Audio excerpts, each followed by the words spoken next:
Hey everyone, I'm Christina Maggio with Family First Life Solidity out of Boston, Massachusetts. Welcome to SolidiTEA, episode 18, and I'm super excited to be here today with two Hall of Fame producers, two people that are really near and dear to my heart, and they're also my business partners, Marisa Maggio and Rami Hamadi. How are you both doing today? Doing good. Doing awesome. How are you doing? I'm very well. Super excited to be here with the both of you. So today we kind of just wanted to take it back to basics. So they're both Hall of Fame producers. They both protected over 400 families in one given calendar year. So we wanted to just kind of dive into that. And I guess hear from both of you, just what did that look like for you? Hitting Hall of Fame, what were some of your day-to-day activities? What did that look like for you in any, week to week? Month to month, so on. No, and I hear you. So, I mean, in terms of hitting Hall of Fame, I think it's just really important to remember that it's not that deep. And that's truly the biggest thing I had to remember was the simple things are the biggest things that matter the most. What I mean by that, Christina, is my schedule had to be knit tight. Like there was no time, Right. There was no time to be late to the office. There was no time to miss your first appointment or your last appointment. There was no time to really to do anything except focus and run. And I really think that anyone who comes into this business and works it like a business and moves that learning curve a lot, as quickly as you can, there's no doubt about it that you can hit Hall of Fame in your first full year in this business. And the reason I say that is because, is it always easy here, Christina? I mean, not necessarily, right? But it's very simple, right? So once you get down, okay, I have to buy my leads, I have to schedule my appointments, I have to go to my appointments. And if my appointments aren't there, I have to fill that with activity. That's the key right there, is filling the money-making times, which is 7 a.m. until 9 p.m.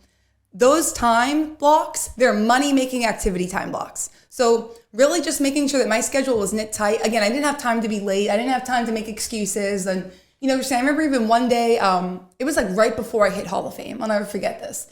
This was when we were working out of Josh's office. Okay. I was driving to the office and I was kind of flustered. I was a little late, right? And there was a really bad sun glare and I got in an accident, right? It was my fault. And, I, till this day, feel awful about it. But I rear-ended the guy in front of me and I totaled my brand new car, right? Do you remember that day? Mm-hmm. Of course. Yes, I picked you up. Yep, and I was going to say, when I called you, you said to me flat out, you said, okay, where are you? I'm coming to get you. Because you knew I was okay, I was safe, right? You knew the other person was okay. You knew that cars were replaceable. So I'm going to pick you up and we're going to get to the office. Mm-hmm. And I'll never forget that day telling the state trooper, like, hey, I need my bag, I need that. Like, no, I need to get all these things out. Like, no, I'm not being dramatic. I need my work stuff, right? And I just went to the office and we went about our day like normal. And I think that's really what it's about, is remembering like, hey, not to take this opportunity for granted, because it's really easy to do that, to have 1 good month, 2 good months, 3 good months, and then just take your foot off the gas and be like, I arrived. Right? Like, no, you didn't arrive. Like, I remember, Christina, always that I'm a blue collar person right now, working a blue collar job. Flat Right. like that, right? I have the ability to make a lot of income here, but it's up to me to keep that schedule tight and to keep my small daily disciplines tight. So really, that's kind of what it looked like for me, Christina. And I think that what it really comes back to is like just being intentional with your schedule. Like if you're not going to hit Hall of Fame by accident, Nope. like you don't just wake up and you're a Hall of Fame producer. Like anyone that is hitting Hall of Fame is doing this at a high level and they're doing it intentionally. And I think Rami, seeing you come in after like your first year in the insurance business, and I always say this about you, you're very intentional in everything you do in business, whether it's working with agents, it's dialing, whatever it may be, you're very intentional. So it makes sense to me why you were able to hit Hall of Fame in your first 10 months. Yes. Okay. So you're at over 450 families protected this year, right? Yep. So we're in December now. Over 450 families. Where do you think you're going to complete the year at? Over 500 families. Helps. Yes. I agree. But what is I think it all just comes back to like daily disciplines. Like what are some of your daily disciplines? How important is protecting your dial time, your appointment count, whatever it may be? Yeah, so my daily disciplines are pretty straightforward, just like every other agent would be, because there's no difference between myself, Marisa, Christina, or any other agent here at FFL or any other Hall of Fame producer. We all just dial full time, which means we dial Monday and Thursday. Now, if your dial day is a little bit different, that's okay. You have to have 2 days a week for dial day, which means it doesn't matter if it's a Monday, Tuesday, Wednesday, Thursday, Friday, Saturday, even a Sunday. You take that one day fully from 8 a.m. to 8 p.m. and you dial. You book your 15 appointments over those next 2 days. If you're running in-home, I recommend doing the 15 to 20 appointments over the next 2 days. If you're virtual, you have to kind of triple or double that because it's going to take double the resources because there's a lot more people you're going to speak to. It's easy to get hung up on the phone, as we all understand, doing telesales. But with that being said, I would call on Monday for Tuesday, Wednesday, call on Thursday, Friday, Saturday. I would continue to do that, and I would rinse, wash, repeat. Now, the thing about doing that is it's not just about you showing up and dialing, picking up the phones. You have to actually buy the leads. You have to invest in yourself. You have to truly understand that I just can't expect to get 20, 30, 40 leads handed to me, call them, and that's it. Just going to work. That's not how that works. You really have to invest in yourself because at the end of the day, it is a numbers game. So if I have 500 at-bats compared to somebody else who has 200 at-bats, I'm going to have a higher average just based off I have more at-bats than them. That's how this industry works. The more leads you have, the higher families you're going to have contact with. The more contact, the more families helped. The more families helped, the better position you are to kind of scale your business and hit Hall of Fame and get to that point in your business. So that's what that looked like for me when I talk about dialing. And when it came into run days, Christina, it would mainly be, again, seeing those 8 families or 10 families over that one Tuesday and then on Wednesday. So 15 to 20 families over those 2 days. Because again, I had to keep the numbers in my favor. I know they were not all just going to be there. I knew that I wasn't just going to be seen at every single appointment. I knew no shows would occur. So at that point in time, I knew how to stack the deck in my favor, and that's just what it looked like. And I would just continue to run, rinse, wash, repeat. And that was jam-packed right there, Rami. And I think one thing to really point out is a lot of agents have switched to a virtual model, right? Whether that's Zoom or whether that's telesales. Marisa and Rami, they're both primarily in-home. So those numbers that they're talking about, 15 to 20 appointments over the next 2 days, those are in-home numbers. So just like Rami said, like if you want to hit Hall of Fame virtually, so you're on Zoom or you're doing telesales or whatever it may be, your appointment counts, they need to be doubled. Your lead flow, it needs to be doubled because it's a lot easier to get no-showed on Zoom or through a telesale appointment than it is when you have an actual in-home appointment, right? Absolutely. Correct. Yeah. And as far as lead flow goes, like you both do not play when it comes to leads. Like if any sort of lead opportunity that comes about, you're both always happy and willing to, to go for it. How important is having the proper lead flow to actually achieving your goals? Like what happens on an off week? Like say you didn't, Marisa, for example, like your BPL mail was coming in slow that week. Like what are you doing that week to supplement that? Yeah, I think that's really important because here's what I know is lead flow and activity is cash flow, right? As long as the activity piece is there. And to be honest, Christina, lead flow is actually what changed my business and what I truly believe actually helped me achieve Hall of Fame. Paul McLean gave me a call, and I don't even think it was like an intentional call to make me feel any type of way. He was letting me know that there was a new BPL, which was retro mail at the time, which was available. And how much are retro mortgage leads? So retro mortgage leads are the most expensive lead that I'm aware of. They're about $83 a lead. Now, when I hear $83 a lead, and when you hear $83, you might be like, that's a lot. Well, I hear you, but they're also, high intent leads. Now, with that being said, what it did was it forced me to a position where it's like I was uncomfortable. Like I just signed off on, like 4 counties, like, you know what I mean? And Paul's, my direct upline. I don't want to roll leads to Paul. I don't want to roll leads to anybody, and you shouldn't roll leads. So really what I realized was I had to wake up. It was, hey, are you going to continue to write, help 20, 30 families a month? Or are you going to level up and start helping 40, 50, 60 families a month? Like, what is it going to look like? And in that time, Christina, I invested anything and everything I had into leads. Because what I realized was the more leads I had, the more appointments I had. And to be honest, at that point in time, the less activity I had to do because I was stacking the deck in my favor. Now, I hear it all too often, and I know I came into this industry and into Family First Life itself. I came in and I was broke, flat like that. Like I was broke. And what I realized was if you have leads, you have money, but it's just up to you. So I ended up being able to stack the deck in my favor. Was I able to start investing $1,500 a week in leads the first week I was here?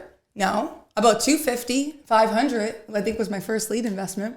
But I was able to keep leveling that up because when you look at your actual profit, you should be taking out your lead cost. And now for me, my lead cost, give or take, it depends on what that looks like, is between $1,000 to $1,500 a week. Now, again, did I come in like that? No. But if I'm turning 30, 40, 50 families out of that, I'm doing well, right? Good, high ROI.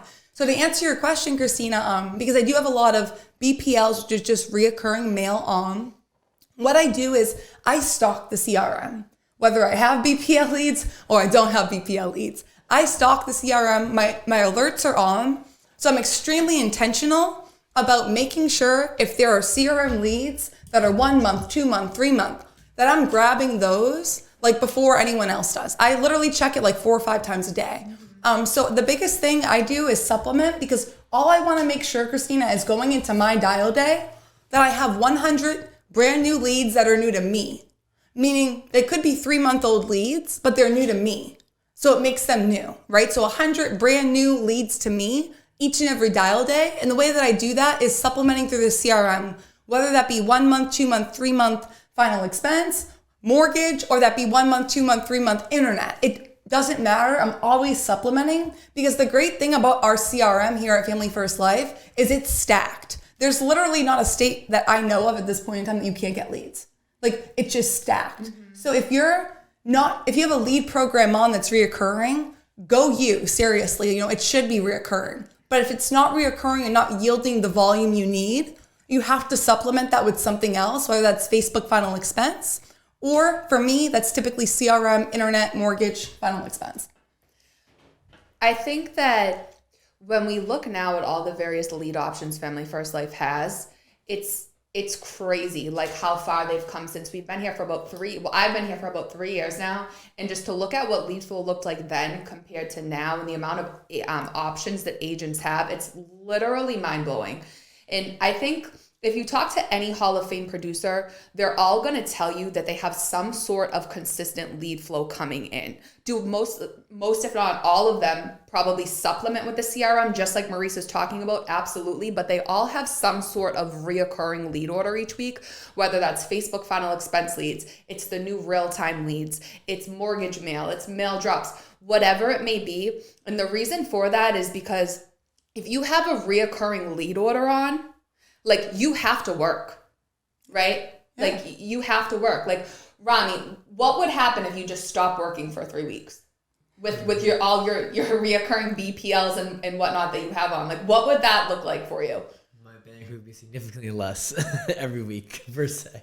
Right. So it's like having those BPLs on, and that's what I was so excited about, the new real-time leads. They're $9 a lead. Yeah, you can turn it on and off. It's a BPL. You're getting them in real time. So you're receiving an alert every single time that new form gets filled out by a potential client. And they're $9 each. And they're holding agents to a higher standard. They're helping agents achieve the goals that they want to achieve, because it's like, why are you going to purchase these leads and then not call them? Right. Why are you going to purchase these leads and not try to help the family? Like, it doesn't make sense. And I think that anyone that you talk to that's doing this at a high level is going to tell you they have some sort of BPL on for that reason, just because it holds them accountable. Absolutely. Yep. And as far as like team building goes, Rami, you really came in and you knew you wanted to build a business from the jump. What are some things that you implemented early on to make sure that you'd start building an agency? So I knew early on that I would have to invest in my business without me getting staff at one point. So I knew this. I'm sorry, I keep hitting this thing, guys. So I knew that after watching both of you guys build your business, that I knew that, okay, what's going to happen is I need to hire staff. Now, if I can't hire the staff right away, I'll be my first staff. So in the beginning, I knew that I have to kind of mimic the onboarding process or hiring process. That's very easy to do. Talk to your upline. You were onboarded. You were hired. The same way you were hired, you hired this person beneath the same exact way. Because there's no reason that you can come on that way and someone else can't come on the same way. That's one thing I understood. Then secondary, I knew that you have to kind of just really engulf your surroundings with the business, which means make your car rolling university when it comes to producing, so I can teach other agents and I can help them proceed. I knew I had to make sure that I understood how to speak to other people in the industry, which means tell them about the opportunity, explain to them what it means to be fully vested. What does high call mean? Because I came from an industry where I'm not from the insurance business, did not come from sales, did not come from any kind of sales background. So I truly did not really know the industry, know how to talk about it. So what I learned quickly was learn how to talk about it, which means how you guys know exactly what I just said, talking about the key principles and the core points that separate us from other practice companies. So I just took that and I ran with it. And then I honestly just, put my faith between you guys. As you guys know that, I followed your guys' steps and I just kind of went with it. And I asked my uplines, both of you guys, and said, hey, what should I do? And then they would obviously they would tell me what to do and how to move and exactly kind of what route to take. And that's the route I took to build the business. And I knew at the end of the day, it's my business day one. That, I control it. It's my book of business. It's whatever I do is my choice. So it does not matter what people tell you. It doesn't matter what the outcome is. You're in control of that. So if you're not getting a result you want, just easily correct, modify, adapt, and change it. And course correct and just move fast and break things in a sense. And that's what I did early on in the industry. And that's what kind of helped me grow the business the way it would. And of course, again, just really focusing on hiring. I didn't care if I didn't understand the business. I didn't care if I wasn't the best producer, if I didn't hit a Hall of Fame yet. I had my first downline with me before I even wrote 20 families a month. So I just knew that right away you have to bring someone on board to kind of have your running buddy and just kind of make it a business because we all start somewhere. Right. I love that. And it's funny because when you talk to a new agent and you ask them about building a business, more often than not, they'll tell you oh no, I need to know what I'm doing first. And it's like Rami came in and Rami probably hadn't even ran his first appointment before he was trying to hire people, telling them about how great Family First Life was. Because he just knew the opportunity was real and what it offered people. Exactly. He knew, just like he said, he didn't even protect. Now, Rami protects about 50 families on any average month. Is that fair to say? Yeah. So right now, Rami's writing at a very high level. But when he first started hiring, he wasn't there yet. But he knew that he could just reach up and we'd help him and the agents that he wanted to hire get started. So it's you don't need to be writing at a high level or doing this at a high level before you can start hiring. If you do that, honestly, it's selfish. Looking at how much your life has changed since you've joined this business, Rami, I'm so honored and blessed to be in business with you. And it makes me so happy to see where you are now financially, as opposed to where you are when you first got started, right? Sure. And it's who are we to take that opportunity away from people? You might be awful, but your friend Jack might come in and slay this thing. So why are we waiting until we reach our full potential, if you will, to actually share the opportunity with Jack? That always blows my mind. It's just because we bring a new agent in or you bring a new agent in doesn't mean you have to be the one to train them. The best thing about Family First Life is that the system works. So as long as you bring a new agent in and they plug into the system, they plug into the dial teams, the trainings, whatever it may be, they're going to see success here as long as they're working, if they're putting the proper amount of activity in and they have the proper attitude. It's you're not the magic. I'm not the magic. Sean Mike isn't even the magic. The system is the magic. And that's the best thing about Family First Life is just because the system works, anyone can do it as long as they're willing to put the work in. I agree. Absolutely. And one thing I just wanted to kind of piggyback off that too is duplication, right? So Rami, when you started growing your team, like Christina said, you hadn't even helped, 20 families in a given month when you had your first agent working with you. And I think it's important to note that when you come into this business, whatever you do, typically the people in your team are going to do or not do as well, or are less likely or more likely to do. And I think it's important to point out, Rami, you have Kyra Harris on your team right now. Kyra. And Kyra's killing it. She came in, she helped, I believe, 20 families in her first full month. And she, had just came in and she has, 10 people in pre-licensing, 3 that just passed the exam. Because just like you got taught when you came in to just come in and go after it, you don't have to know everything. It's you're duplicating that too over to Kyra. Hey, Kyra, you don't have to know everything. Now you're able to step in and play a little bit more of coach, so to say, and help Kyra navigate that while putting the best people, in the right shoes, right? Because if Kyra's a good person, she probably knows good people, yes. Right? So you're putting yourself in a position to win from day one, and you absolutely did that. So I just wanted to point that out. Thank you, guys. And it's always about with your downlines, just with confidence. Make sure they feel comfortable and they understand that exactly how they're saying that they do not need to know everything. And not just they don't need to know the process, but just make them feel confident that they feel comfortable, that they can trust you, that they understand that you really are looking out for them. Because guys, at the end of the day, your downline is a family member. There's someone's son, there's somebody's brother, there's somebody's parent possibly. Keep that in mind. And the thing is, if you can keep that truly and hold that core and just really put that into your mission statement when you're speaking with your agents, you're really trying to recruit and bring on more and more people, they'll feel that and they're going to say, hey, what, like Christina just said, why am I going to want to not share this opportunity? Why am I going to want to be selfish and kind of keep it to myself so I can master it, make all the money, go show it off, say, hey guys, now come make the same money I made. It should be the opposite. It should be, hey guys, look at this vehicle and how we can make money and how we can kind of, help families and get our family where we need to be. Let's get in this together. Let's get after it and just go there. And as well, my main point is you just want to be confident with your agents. You just want to make sure that they feel confident as well. Even if they're right in the beginning, brand new, make them feel confident and comfortable. And I promise you guys, your business will move a lot faster than you think it will. I love that. And I think like one of the best things about warm market hiring, if you will, is like in any sort of business, essentially, like you get to choose who you want to work with, right? But if you're hiring people that you know and you trust, like you've already broken the first barrier down, because like business moves at the speed of trust. And if these people come in and they already trust you to a certain level, it's going to allow them to trust the system and just see success faster than if someone that we hired off of a cold market recruiting resource, if you will. And to be honest, with cold market resources, like say if I talk to 10 people off of a cold market resource, I might like 2. But if I go reach out to 10 people intentionally that I already know I have some sort of relationship with and I like and trust them, I'm going to be happy to onboard any of them. You know what I mean? So it looks a lot different when you're sharing the opportunity with people that you care about genuinely, you trust, you know them, you'd like to be in business with them. And that's why it's so important to share this opportunity with people that you know in your life.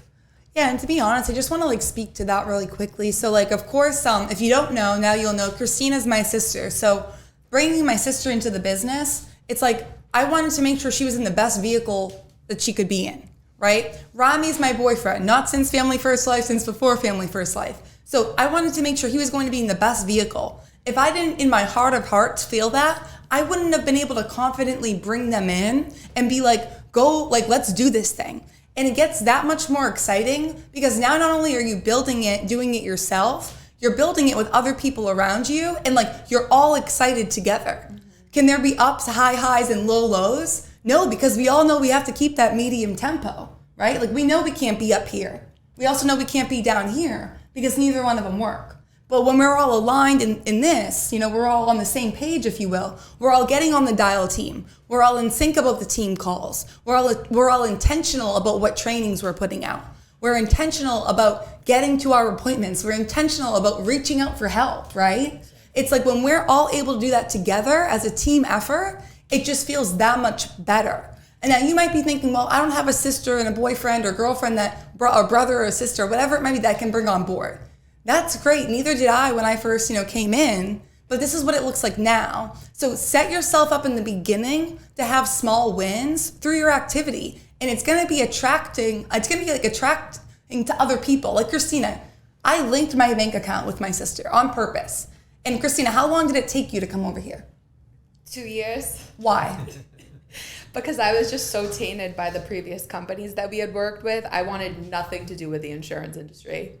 Nothing. And I knew that, right? And knowing that, I didn't even really expose Christina openly to this opportunity. I basically took it off the table. And then when I was seeing, and she was seeing in my bank account for over 2 years, how good it actually was, then it was COVID hit and Christina was hey, so about that life insurance thing that I said I was never going to do again, right? And I was, we were let's build it. Right. So it's you never know what's going to happen. And if you're out there and you're tainted by a practice company, hey, I was at 2 other companies before I was here with Family First Life. And I'm just so thankful that I went through those experiences, from the training to the triumphs, the valleys and the mountains, so to say, that I went through. I'm thankful for every moment of it because it allowed me to get here and actually know that I'm in the best vehicle.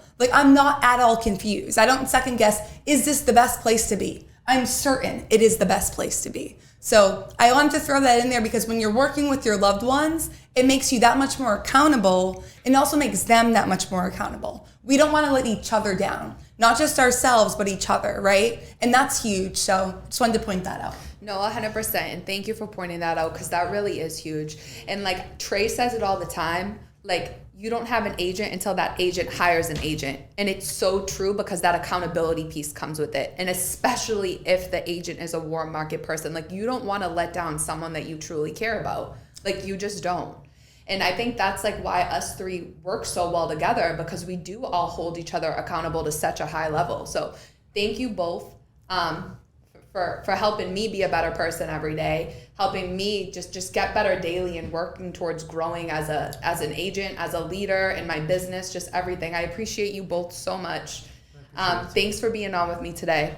Absolutely. Thanks for having me on with you today. We were super excited to be on, and I'm just really thankful to be in business with you, Christina. Yeah, thank you for having us on as well. I'm really happy getting in business with both of you guys as well. And of course, calling you guys, friends, family, business partners, it's really good guys. So you guys really just want to get into this business fast because trust me, it's the best vehicle to be in. I couldn't agree more. Thanks for tuning in with us today. We'll see you on the next episode.